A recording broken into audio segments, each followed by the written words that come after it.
Hare Krishna, Krishna Krishna, Hare Hare, Hare Rama, Hare Rama, Rama Rama, Hare Hare.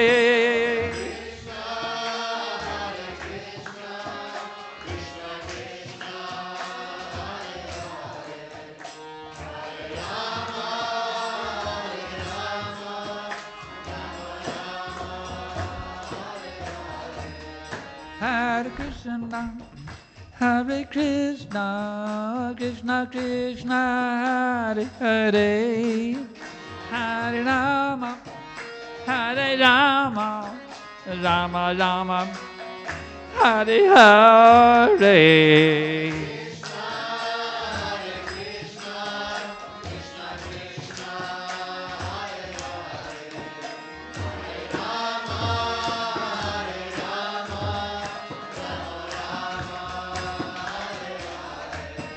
Hare Krishna, Hare Krishna, Krishna Krishna, Hare Hare, Hare Rama, Hare Rama, Rama Rama, Hare Hare.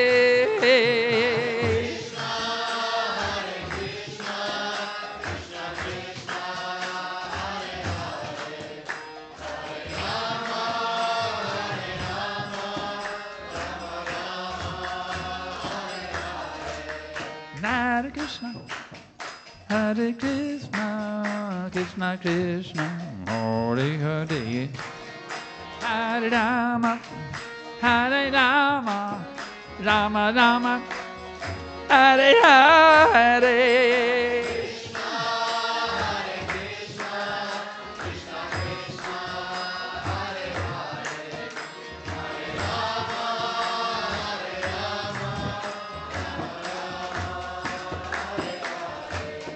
Hare Krishna, Hare Krishna, Krishna Krishna, Hare Hare, Hare Rama, Hare Rama, Rama Rama, Hare Hare.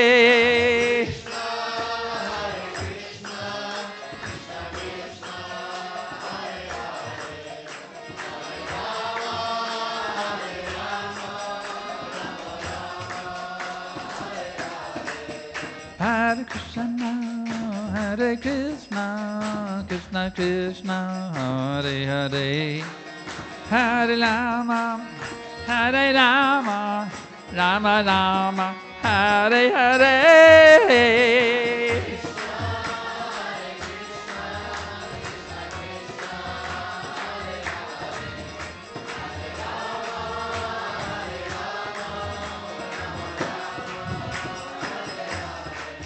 Hare Krishna, Hare Krishna, Krishna Krishna, Hare Hare, Hare Rama, Hare Rama, Rama Rama, Hare Hare.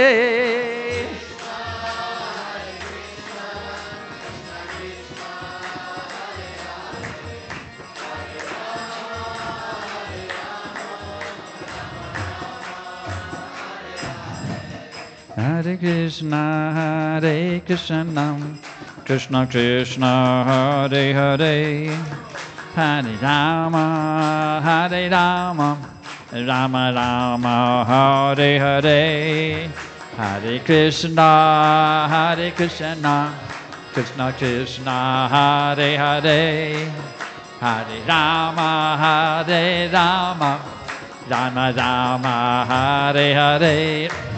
Hare Krishna, Hare Krishna, Krishna Krishna, Hare Hare, Hare Rama, Hare Rama, Rama Rama, Hare Hare.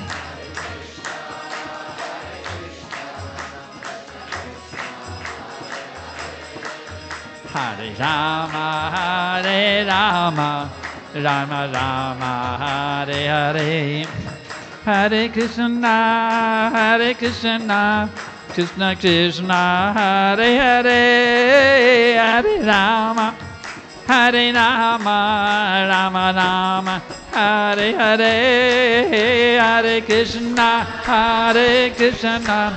Krishna Krishna, Hare Hare, Hare Rama, Rama Rama, Hare Hare. Gaura Premanande, Srila Prabhupada flooding the world with Krishna Prema Ki Jai. Jai Om Vishnupad, Paramahamsa, Padivajrakacharya, Astatarisadasi Shima, His Divine Grace Srila Bhakti, A.C. Bhakti Vedanta Tridandi, Goswami Maharaj Prabhupada Ki Jai. ISKCON founder Acharya, Srila Prabhupada Ki Jai. Patita Pavana, Savior of the fallen souls, Srila Prabhupada Ki Jai.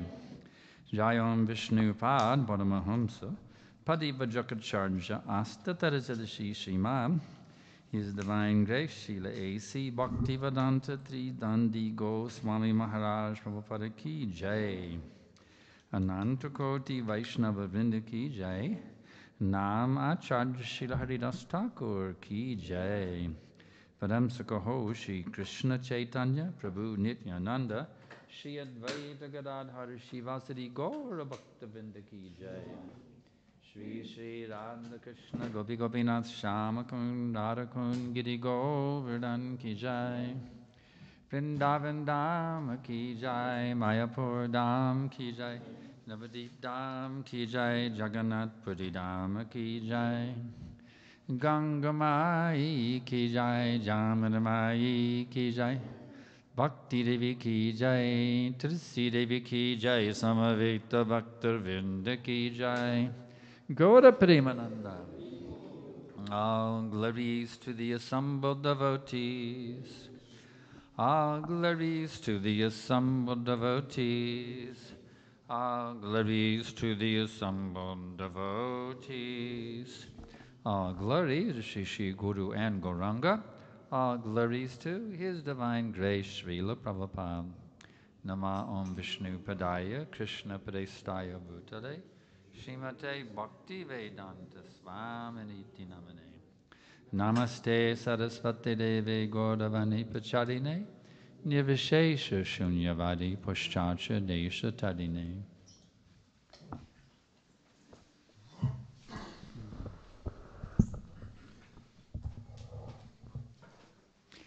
I'm fasting from water now. Yeah.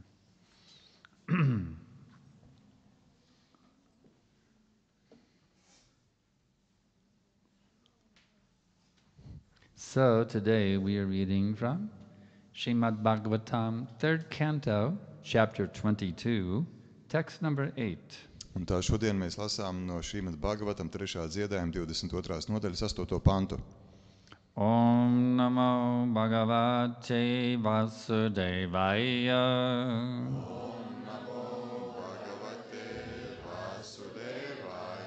Om Namo Bhagavate Vasudevaya.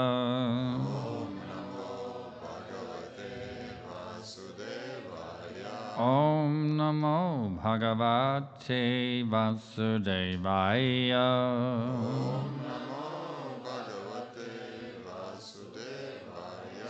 Sa Bhavan Duhritra Sneha Pariklishta Atmana Mama Shrotum Arhasi Dinasya Shravitam Kripaya Mune Sa Bhavandu Hritrisneha Pariklishtatmano Mama Shrotum Arhasi Dinasya Shabetam Kripaya Mune Sa Bhavandu Hritrisneta Parikrishtatmano Mama Shrotum Arhasi Dinasya Shavatam Kripaya Mune. Tam kripaya mune.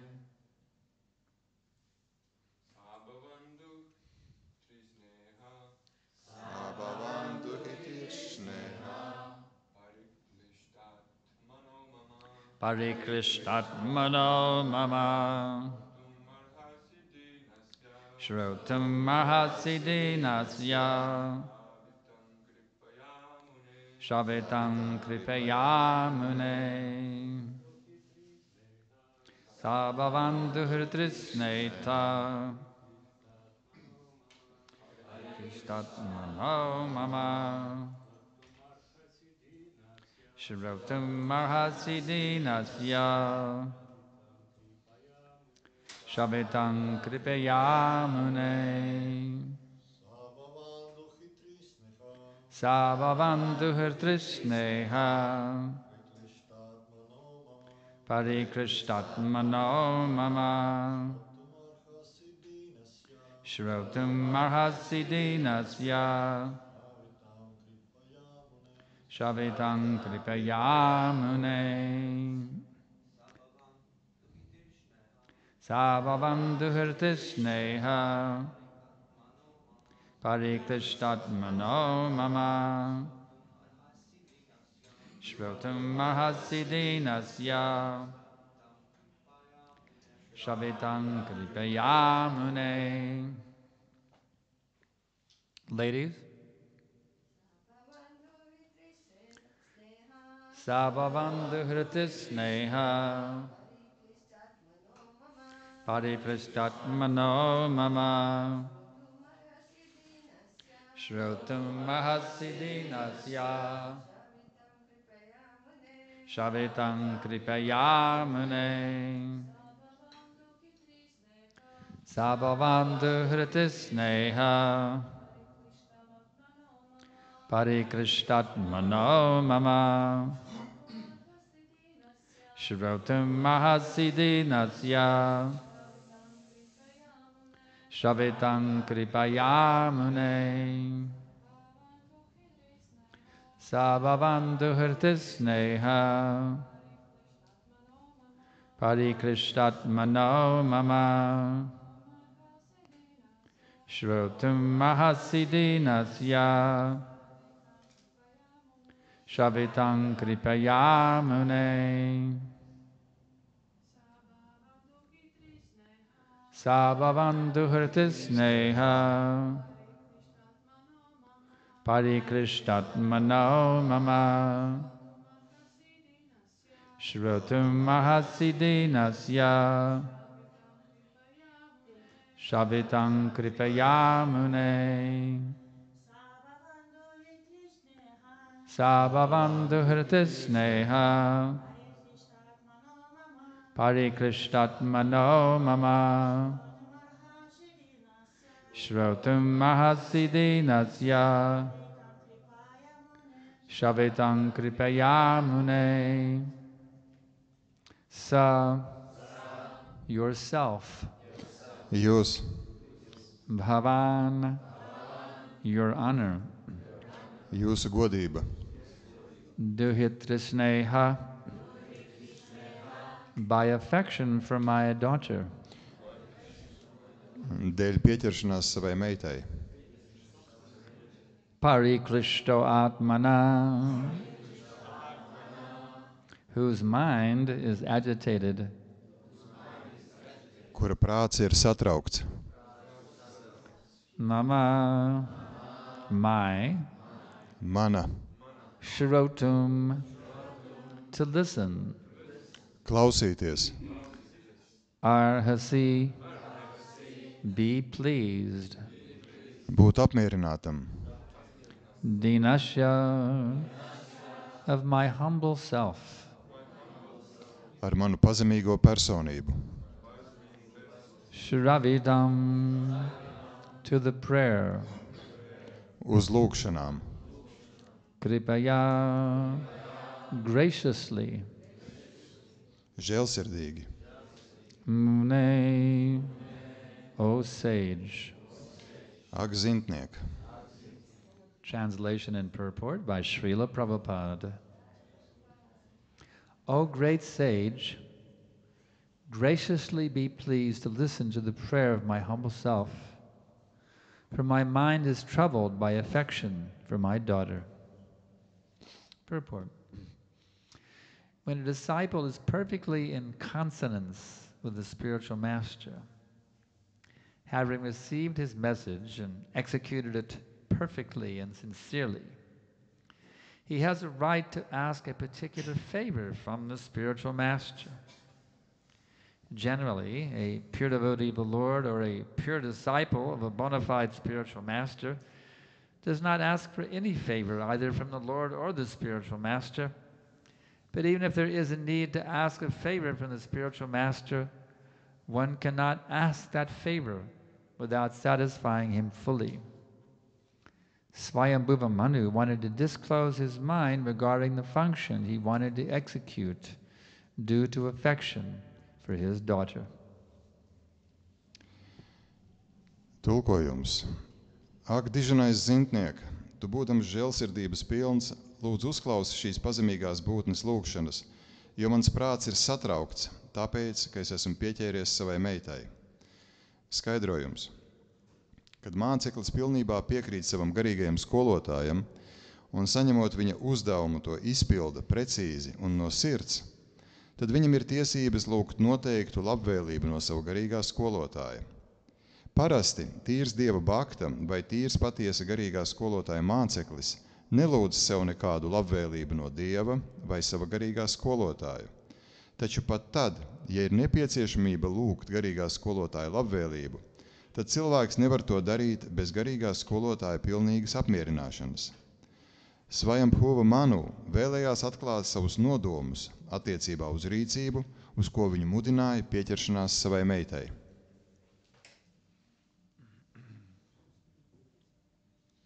Vandeham Shri Guru Shri Jatapadakamalam Shri Guru Vaishnavamscha Shri Rupam Sagrajatam Sahagana Raghunitanvitam Tam Sajivam Sadaitam Savadutam Parijana Sahitam Krishna Chaitanya Devam Shri Radha Krishna Padan Sahagana Ladita Shri Vishakanvitamscha Nama Om Vishnu Padaya Krishna Preshtaya Bhutale Srimate Bhakti Vedanta Swaminiti Namine Namaste Saraswate Deve Gaudavani Prachaline Nivishesha Shunyavadi Pushchacha Desha Taline.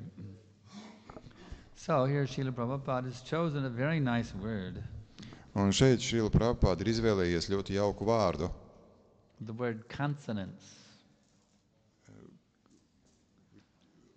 Perfectly in consonance with the spiritual master. Un tas nozīmē būt pilnīgā saskaņā ar garīgo skolotāju. This term also is applicable in the field of music. Un šo terminu mēs varam pielietot arī mūzikā. If two sounds harmonize with each other, this is called consonance. Ja divas skaņas ir saskanīgas vienas ar otru, tad to sauc par saskaņu, harmoniju. And if they clash, that's called dissonance. Tad tā ir konsonance, un ja tās sadurās, tad tā ir disonance, nesaskan, tad tā ir disonance. Just like if someone has a guitar, Kā piemēram, ja cilvēkam ir ģitāra, and one of the strings is completely out of tune. un viena no stīgām ir pilnīgi izskaņojusies. When they strum the guitar, then you get dissonance out of it. It's a horrible sound. Un ja jūs tad šīs te pa stīgām mēģināt dabūt skaņu no šīm stīgām, tad tā ir disonance, tas skaņas ir briesmīgas. But if it's properly tuned, then you get consonance or a harmonious sound. Bet, ja stīgas ir noskaņotas pareizi, tad ir konsonance, ir harmoniska skaņa. So we could also say when a disciple is perfectly in harmony with the spiritual master. Un mēs arī varam teikt, ka māceklis ir pilnīgā harmonijā ar savu garīgo skolotāju. That is the duty of the disciple. Un tas ir mācekļa pienākums. To harmonize himself or herself with the spiritual master. Viņam būt harmonijā, viņam vai viņai būt harmonijā ar savu garīgo skolotāju. Not the disciple says, why doesn't Guru Maharaj harmonize himself with me? Ne tā, kā attieksme no mācekļa puses, kāpēc garīgais skolotājs nepieskaņojas man. No. The disciple has to harmonize with the spiritual master. Nē, mācekļiem ir jāharmonizē sevi ar garīgo skolotāju. Then one may quest, well, does that mean the spiritual master is egotistical? Un kāds varētu teikt, vai tas nozīmē, ka garīgais skolotājs ir egoistisks? That he demands the disciple harmonize with him? Ka viņš pieprasa, lai māceklis harmonizētos ar viņu? No, the spiritual master is not being egotistical. Nē, garīgais skolotājs nav egoistisks. But why? How can I say that then? Is that an egotistical statement when I say that? Un vai tad tas nav egoistisks apgalvojums, ja es tā saku? No, it's not egotistical. Nē, tas nav egoistisks. When I say that, nor is it being egotistical when he demands that of the disciple. Ne tad, kad es to saku, ne arī tad, kad garīgais skolotājs prasa no sava mācekļa, lai tas harmonizētos ar viņu. So one would say, well, what's the proof? Or why? Why can you say that? Or how can you say that? Un kāds tad varētu teikt, bet kāds ir pierādījums, ka tas ir tā? Isn't the spiritual master a disciple of his spiritual master? Vai tad garīgais skolotājs nav sava garīgā skolotāja māceklis? Actually, if the disciple is not a disciple, if the guru is not a disciple of his spiritual master, he's not a guru. Un patiesībā, ja garīgais skolotājs nav māceklis savam garīgajam skolotājam, tad viņš nav guru. So the spiritual master, he is in consonance or in harmony with his spiritual master. Garīgais skolotājs ir harmonijā ar savu garīgo skolotāju. Who's in harmony with his spiritual master, who's in harmony with his spiritual master, back to Krishna. Un kurš savukārt atkal ir harmonijā ar savu garīgo skolotāju un tā tālāk līdz pat Krišnam. So actually, when the spiritual master asks the disciple to be in harmony with him, he's really asking him to be in harmony with Krishna. Un patiesībā, kad garīgais skolotājs prasa, lai māceklis būtu saskaņā harmonijā ar viņu, viņš prasa, lai viņš būtu harmonijā ar Krišnu. Because the spiritual master is in harmony with Krishna. Tāpēc, ka garīgais skolotājs ir harmonijā ar Krišnu. This reminds me when I was a violin player in the high school orchestra. Tas atgādina man tos laikus, kad es spēlēju violi skolas orķestrī. The conductor would have what was called the first violin player. Un tad diriģentam tajā orķestrī bija, ko mēs saucam par to pirmās violas spēlētāju. Play middle C on his violin. Kurš spēlēja vidus sīris, kur nots tad latviski? Sīri, jā. Vidējo sīri, jā, kurš lai iedeva toni tātad. So then the entire orchestra, they would tune themselves to the first violin player. Un tad, lai viss orķestris noskaņo savus instrumentus pēc tās pirmās violas. And this way there was perfect consonance throughout the entire orchestra. Un tādā veidā bija pilnīga konsonance vai harmonija visā orķestrī. Not that everybody tuned their instrument to a different standard. Ne tā, ka katrs noskaņo savu instrumentu saskaņā ar kaut kādu atšķirīgu standartu. Everyone was tuned to the same standard. Visi noskaņoja savus instrumentus pēc vienota standarta. In that way the orchestra made very beautiful music. Un tādā veidā orķestris spēja atskaņot brīnišķīgu mūziku. So there's another example. Vēl viens piemērs. Just like one person throws his rock into the pond. Kā piemēram, ja cilvēks iemet akmeni dīķī. And then another person throws his rock into the pond. Un cits cilvēks iemet savu akmeni dīķī. So when each rock hits the water, what happens? Un tad, kad tas akmens iekrīt ūdenī, kas notiek? A series of ripples come out from that rock in the water. Tātad tādi viļņi tā rezultātā rodas. So when the first rock's ripples hits the second rock's ripples, then there is conflict. Un tad, kad pirmā akmens radītie viļņi sadurās ar otrā akmens radītajiem viļņiem, tad ir konflikts. You see, the ripples collide with each other. Šie te viļņveidīgie apli, viņi sadurās savā starpā. So how does one avoid conflicting ripples in the pond? Un kā tad, lai izvairīties no šiem te savstarpēji sadurošamies viļņiem? If 500 people are asked to throw their rocks into the pond, how do we avoid the conflicting ripples? Ja 500 cilvēkiem lūdz iemest akmeni dīķī, kā lai izvairās no konfliktiem? It is not difficult. Tas nav grūti. Everyone has to be a very good aim and throw their rock in the same spot. Katram ir jābūt ļoti labai spējai mērķēt un visiem ir jāmet vienā un tajā pašā vietā savi akmeņi. And then instead of conflicting ripples, Un tad tā vietā, lai šie te viļņi sadurtos, huge, nice ripples coming out. tad tā rezultātā radīsies lieli, jauki, apaļveidīgi viļņi. So the spiritual master is really not asking you to harmonize with him, really. It's not what he's really asking you to do. Un tas nav tas, ko aicinot jūs harmonizēties ar garīgo skolotāju, tas nav tas, ka viņš ar viņu vēlas, lai jūs harmonizētos. Spiritual master has thrown his rock at the Krishna spot. Garīgais skolotājs ir iemetis savu akmeni tajā Krišnas vietā. And he's simply asking his disciples that you should also throw your rock at the Krishna spot. Un viņš vienkārši aicina jūs savus akmeņus arī iemest tajā sauktajā Krišnas vietā. So harmonizing with Guru actually this means harmonizing with Krishna. That's all it really means. Un harmonizēt sevi ar guru, tas nozīmē harmonizēt sevi ar Krišnu.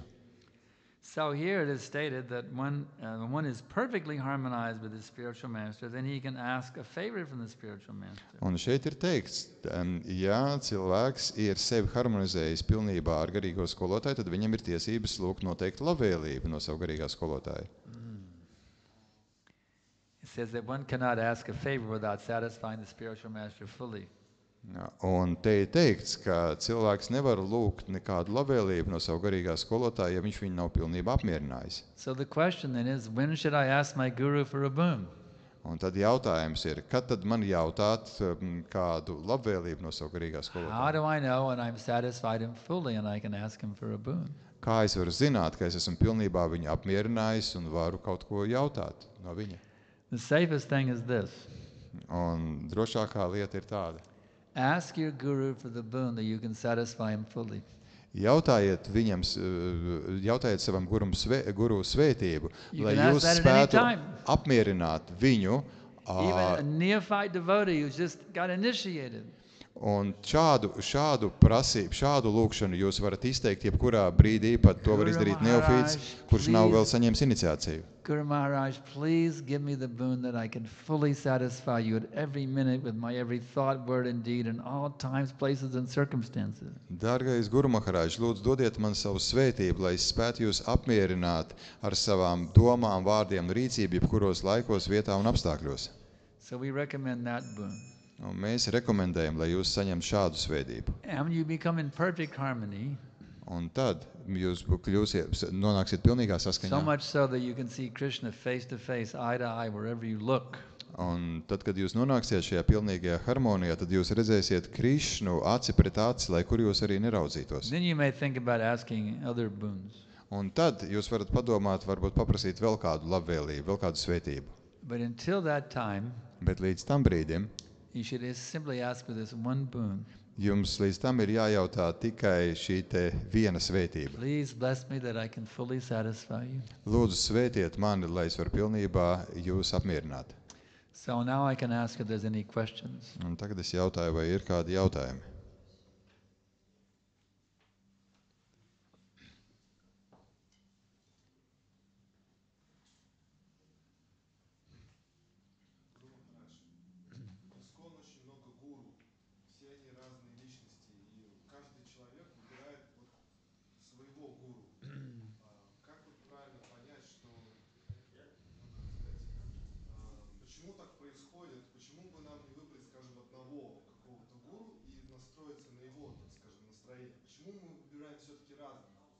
Iskonā, Guru Maharaj, Iskonā ir daudz guru un katram ir iespēja izvēlēties savu guru. Bet kā pareizi saprast to, kāpēc nav tā, ka būtu viens guru un visi noskaņojās uz viņa noskaņojumu?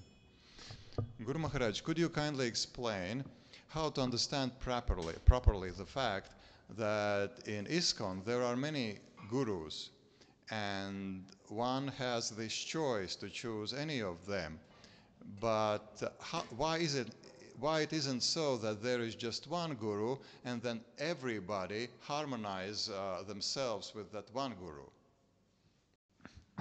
So the question is, Why didn't Prabhupada make it simple for the next generation of devotees to only have one successor?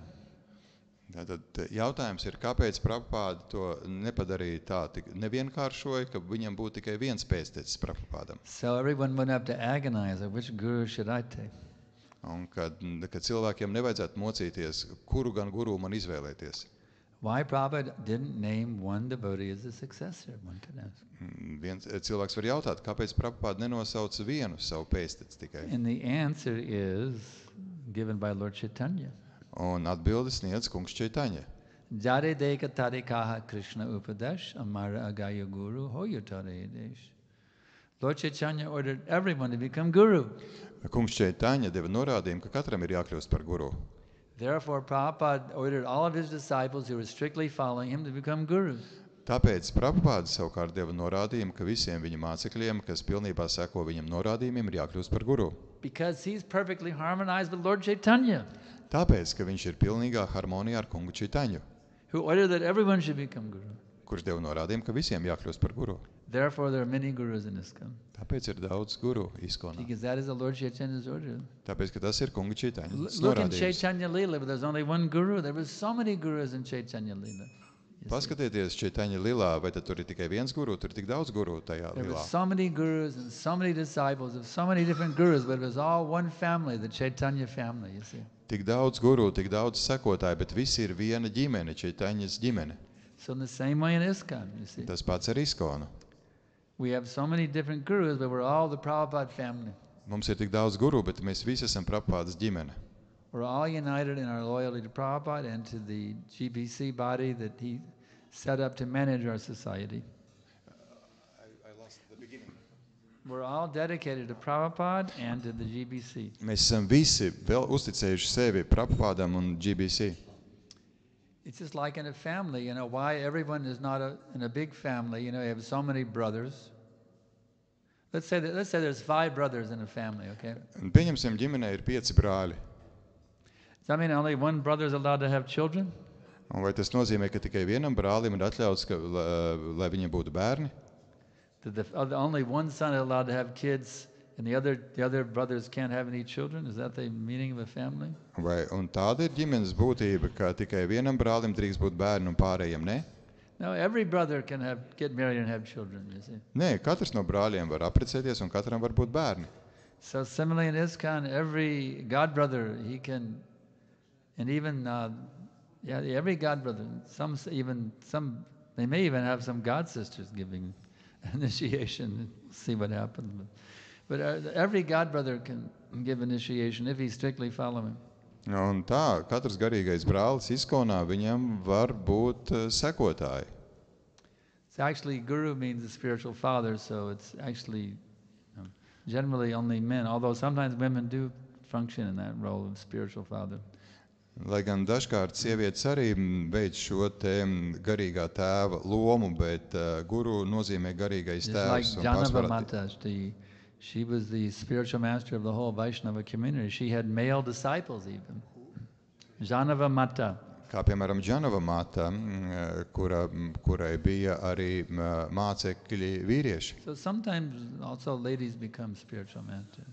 Jā, dažkārt But generally, because spiritual master is a spiritual father, generally only men become spiritual masters. Bet tā kā guru nozīmē garīgais tēvs, tad pārsvarā parasti ir vīrieši. So Prabhupada ordered us all because that is the system. Un Prabhupada dod tādu norādījumu, tāpēc, ka tāda ir sistēma. Any other questions? Yes.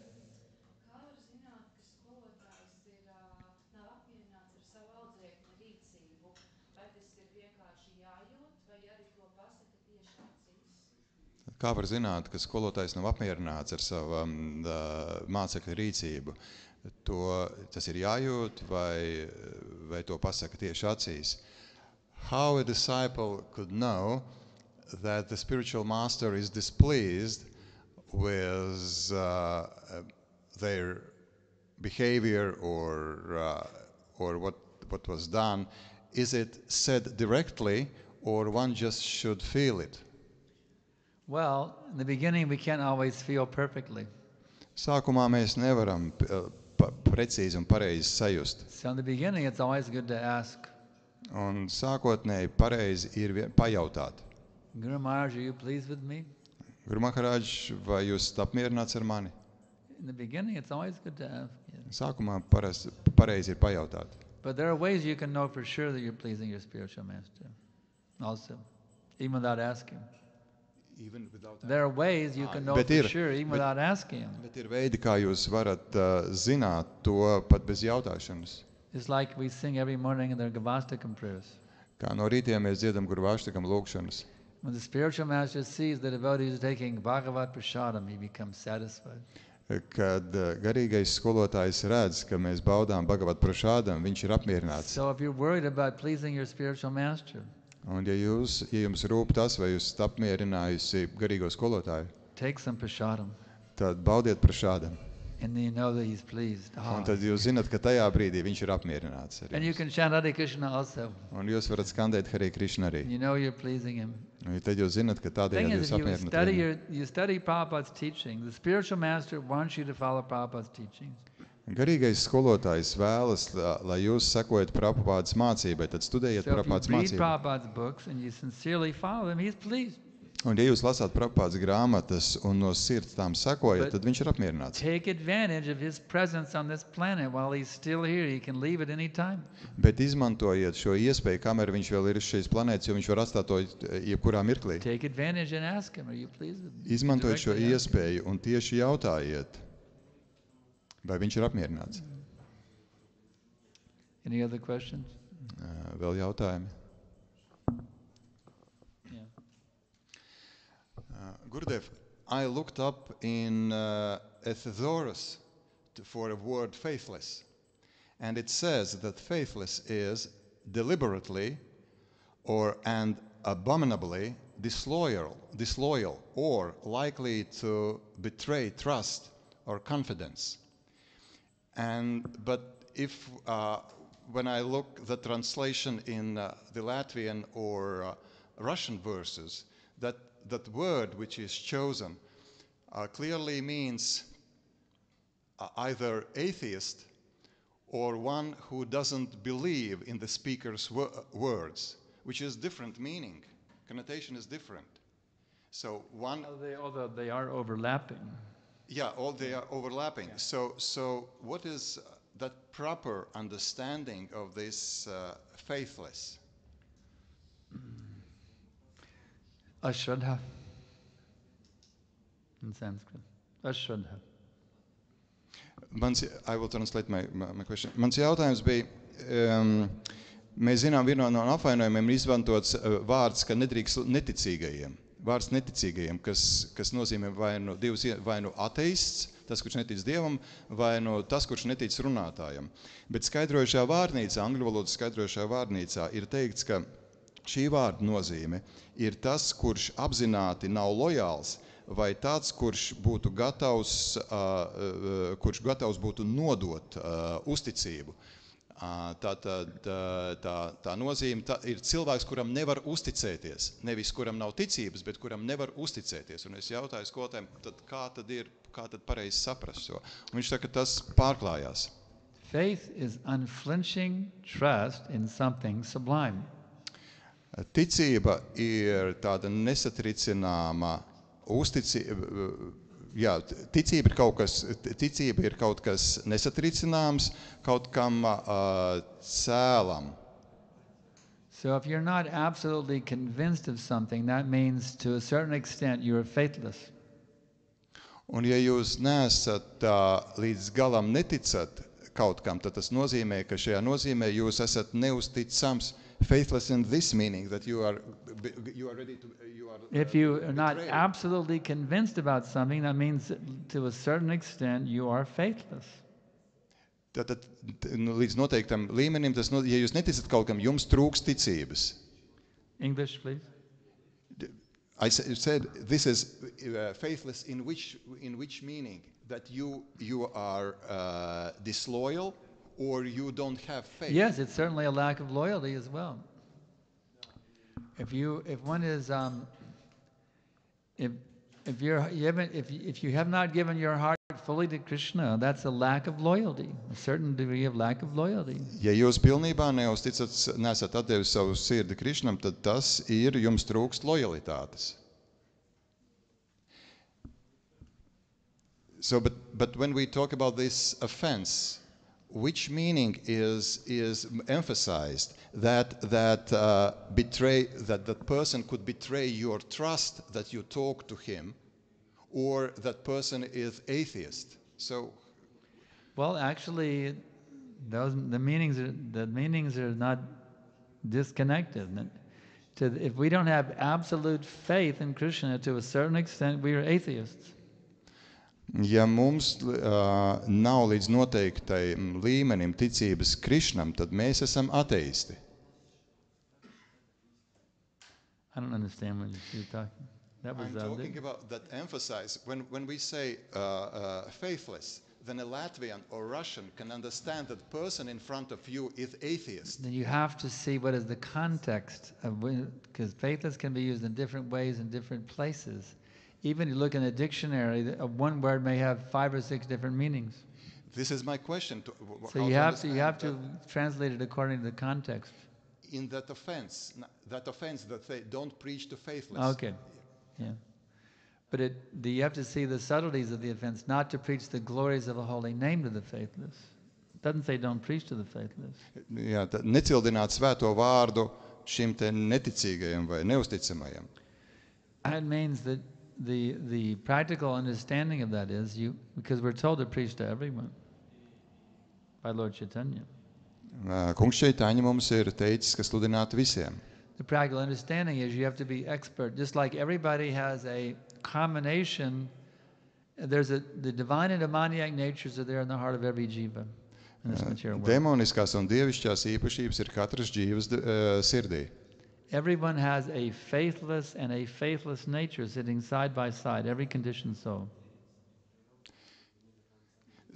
Still, I have difficulty to translate now this word faithless because it is because this thesaurus doesn't mention this idea of being atheist. We're not dependent on the thesaurus. But this is I'm asking. Or a brontosaurus either. But yeah, but this is how to according to the context.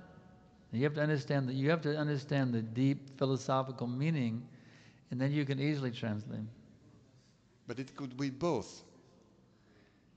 That's all right. But you have to understand the concept. What is the proper concept? And then the translation is easy. The point is, because Lord Chaitanya said to preach to everyone. Okay.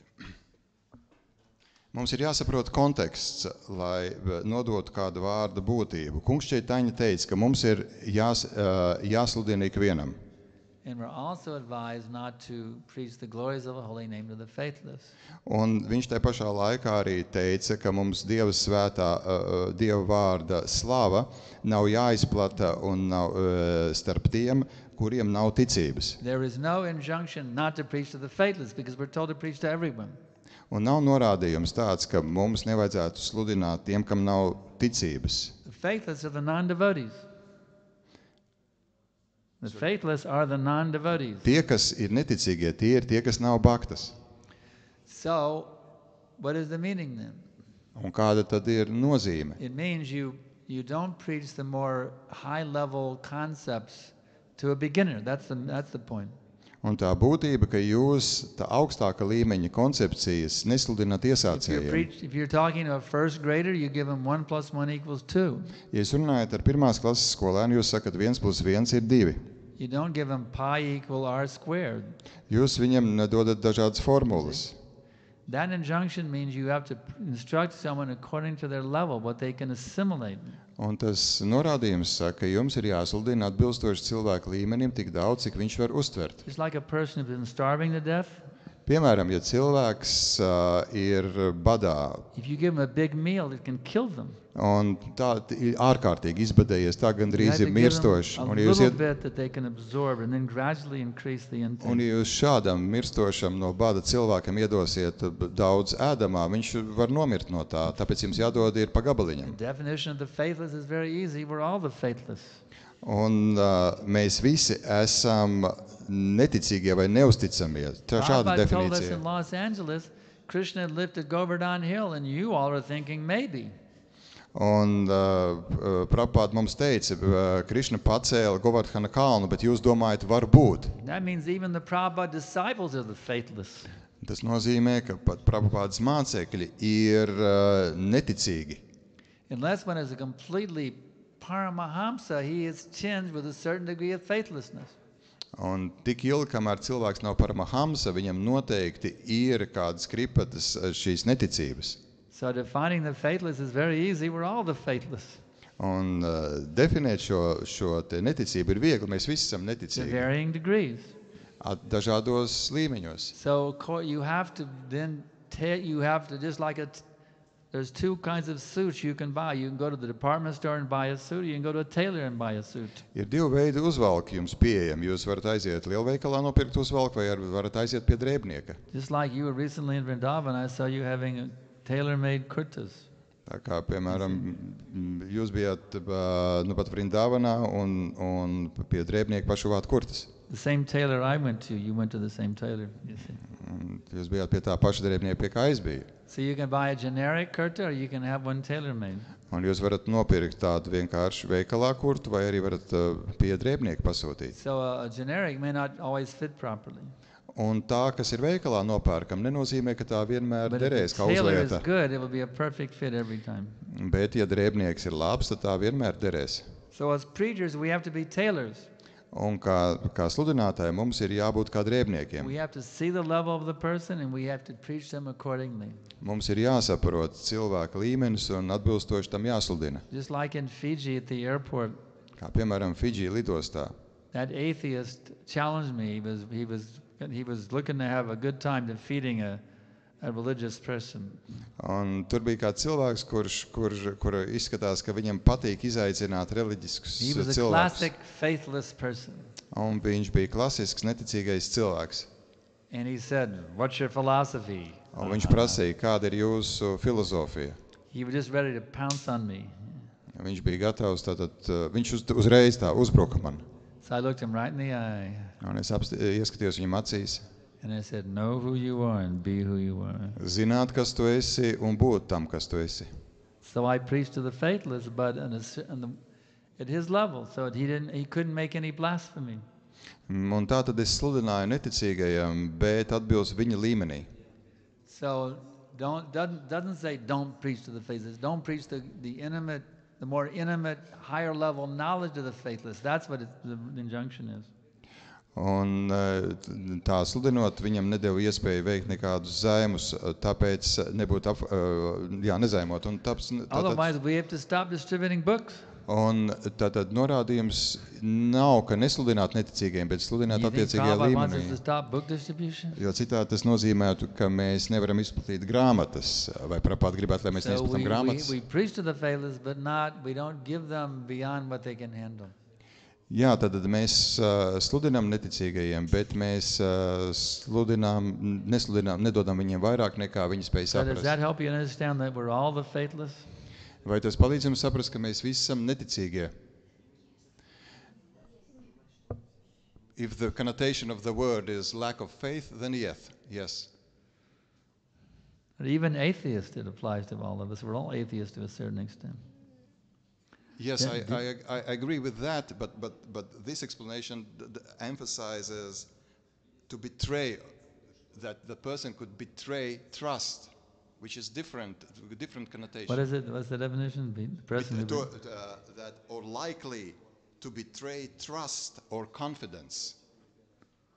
Yeah, there's different shades of meaning. That's the high. Now, someone who is very faithless, yes. Es He's like Judas. He was supposedly a faithful, but he turned out to be a traitor. Judas Iscariot.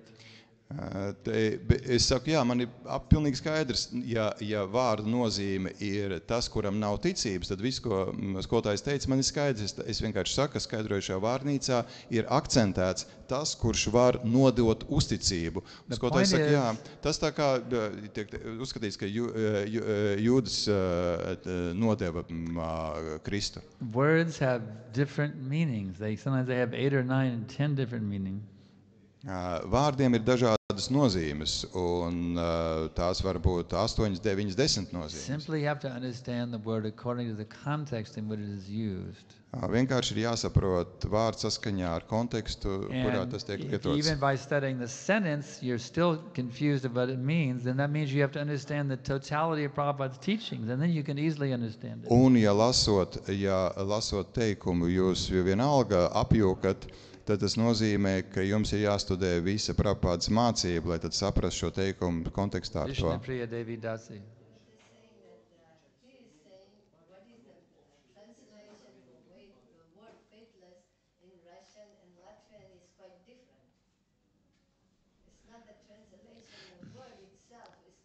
You can use it, if a word doesn't fit, you can use a different word in your other language. Jā, ja vārds nevarat atrast, ja jūs jūtat, ka iztulkots nav atbilstoši, izmantojiet citu vārdu. It's a matter of having a deep understanding of the teachings. That's how the translators have to go. Un tas nozīmē, ka ir jāsaprot, dziļi jāsaprot mācība, un tad var iztulkot vārdus pareizi. Not always strictly by the Russian English dictionary, which is not necessarily understanding the context in which we use the term. Un ne tikai ar latviešu vai krievu vārnīcu, kas varbūt nesaprot pareizi konkrēto terminu. This was the reason I asked, because even English thesaurus gives only one meaning. Well, it wasn't a very good thesaurus. You Okay, need to see my thesaurus. I have Econosta.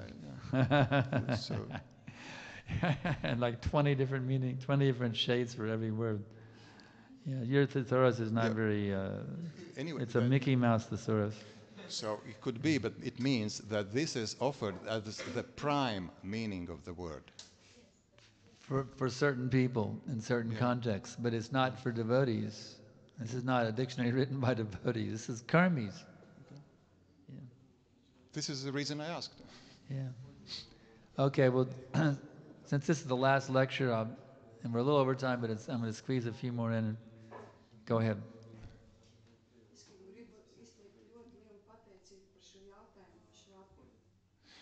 I would like to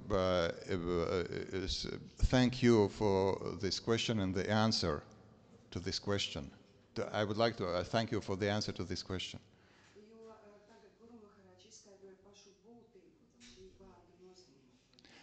Because you explained the meaning, the core meaning of this word.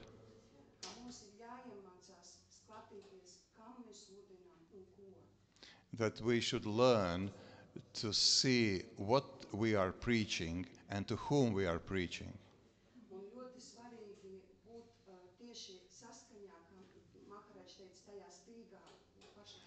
And in that moment, from the very beginning, we should be in harmony with that, with whom we are preaching. Because we should be in tune with that person whom you preach.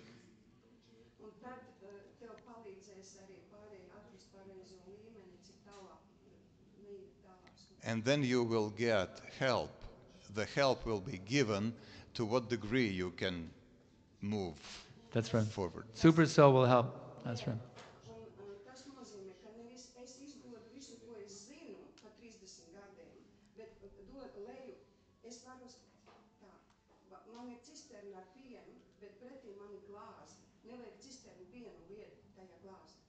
Yeah, it is kind of comparison.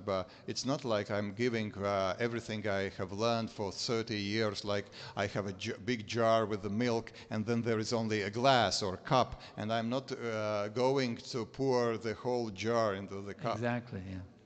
You have to give them just like in the drugstore, there's so many medicines. Jā, kā piemēram, aptiekā tik daudz dažādas zāles ir. So when you get sick, you take everything in the whole drugstore and take every medicine in the whole drugstore? No, you die. Bet tad, kad jūs saslimstat, jūs ejat uz aptieku un visas zāles You gāžat take iekšā. just that particular medicine the doctor has prescribed. Nē, jūs ņemat tikai to konkrēto tās zāles, kuras doktors ir parakstījis. Any other?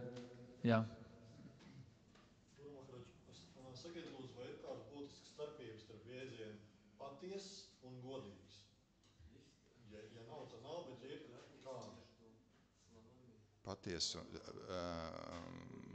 Patiess Jā. un godīgs. Kurus arī var dažādos vārdos tagad angliski iztulkot. Okay. Is there any difference between two words, honest and truthful? So the question is there any difference between the two words, honest and truthful? And I can honestly, truthfully tell you this. Un es patiesi un godīgi varu teikt jums, lūk, ko. Every word has different shades of meaning. Katram vārdam ir dažādas nozīmes nokrāsas. These two words are synonymous and they also have differences as well. Lai gan tie ir sinonīmi, tai pašā laikā tiem ir noteiktas atšķirības. In the way that they are used. Atkarībā no tā, kā tos izmanto. So there's no, even though words are synonyms, they differ in different ways. That's why language is very colorful and interesting. Un, lai gan vārdi ir sinonīmi, tomēr tiem var būt dažādas nianses, un tāpēc valoda ir tik krāsaina. And that is the honest truth. Un tā ir godīga patiesība. All right. Может быть, немного не по теме, да? Но вот астрологи много спорят о том, когда Прабхупада родился, время, да, какое. И вот, насколько я знаю, он сам, консультировался астрологом. Вот какое, что, Махарадж может по этому поводу сказать? И, может быть, в общих чертах, само значение астрологии. Well, in my opinion, that question is about astrology and About what? about astrology. Would you like to answer that? Let me hear the question. Okay. So it is. I It may is look- the, I the may say astrologers. yes or no. Astrologers discuss among themselves the time when Prabhupada's birth time, and I've heard that Prabhupada himself discussed with astrologers this issue. Excuse me, I would like to ask myself.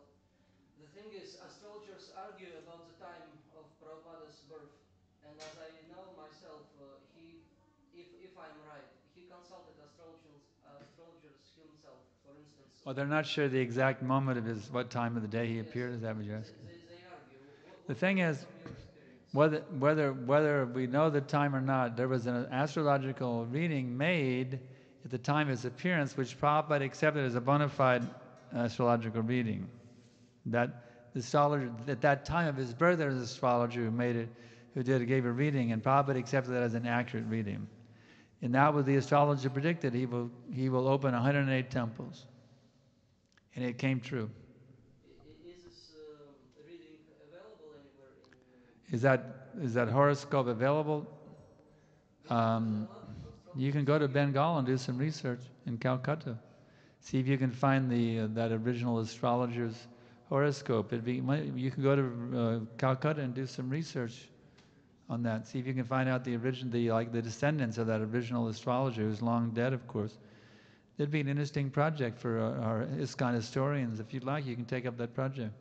Find out that there may be written down somewhere the original thing. Because some say like this and others saying like this. Thing is, it's not that important. But the important thing is that Prabhupada accepted that was a bona fide prediction, and it came to pass. He made sure that it happened. It did happen. 108 temples were opened. What was his stance on astrology as a knowledge? What's that? What was Prabhupada's stance on astrology? His what? What is his opinion? Prabhupada's opinion is actually it's for karmis, not for devotees. Because as soon as you, just like your fate is written in your palm also, you see. Prabhupada said as soon as you clap your hand in your kirtan, your fate is immediately altered. So the astrology is not that important. Because, let me explain in a nutshell here, time is over, but astrology means under the influence of the stars, and stars means under the influence of the predominating demigods of those stars, okay? And the demigods are under the influence of the three modes of material nature. Everything they do is within the three modes. So when one actually becomes transcendental to the modes of nature, now you're no longer under the influence of the three modes, and you're not under the influence of the predominating deities, nor are you under the influence of the stars. So as soon as you come to the transcendental platform, you're no longer under the material energy. The astrology is simply within the material energy. It has no way of addressing the spiritual energy. So as soon as you come under under the spiritual platform, you can live longer than you were astrologically fated to live, or you can live shorter than you were astrologically fated to live. You can be more wealthy than you were astrologically fated to be, or less wealthy than you were astrologically fated to be. You can be more healthy, more popular, or more sick, or more hated. It has nothing to do with your astrology anymore once you come to the spiritual platform. So it's not that important for a devotee. It isn't a very important thing. It's for karmis, actually. Astrology is for karmis, not for devotees. Prabhupada, it's stated in Prabhupada's teachings. Just like for marriage, Prabhupada said the best, there's no need to consult an astrologer for marriage. Just see if they're Krishna conscious. If the boy is Krishna conscious and the girl is Krishna conscious, it's a good match.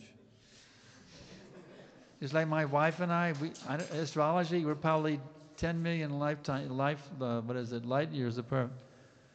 But because we're both Krishna conscious, it's a good match, you see. So we'll stop here. To mēs beigsim. Srimad Bhagavatam ki jai, Srila Prabhupada ki jai. His Grace Sriman Sankarshan Dasatikar Maharaj ki. So I have 2 garlands to give away, and today they're not for anybody and everybody. They're for these 2 disciples of mine who have served me very nicely here in Lithuania and also in Latvia. Šodienas ziedvītnes ir domātas 2 maniem kalpiem, kas brīnišķīgi man kalpoja Lietuvā un šeit Rīgā.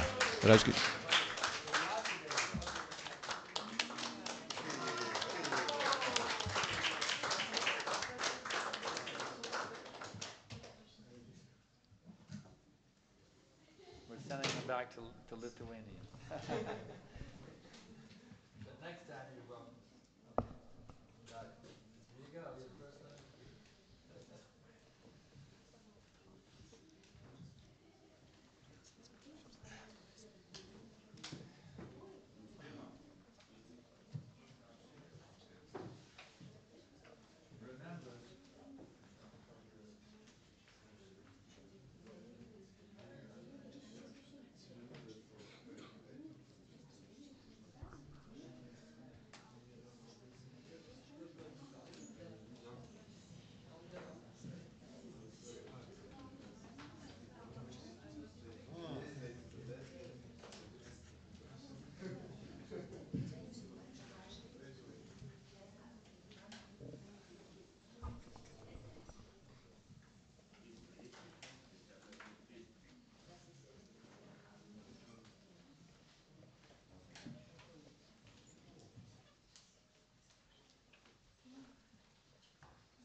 Remember, how are we getting to Tallinn? Are you driving us? Okay, good. I have a ride to Tallinn. Sure. How am I getting there? Are you hitchhiking?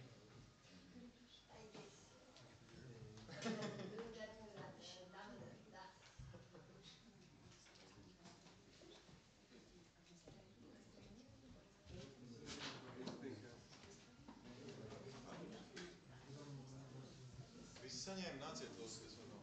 Actually, one is no seconds on miles. You can get it after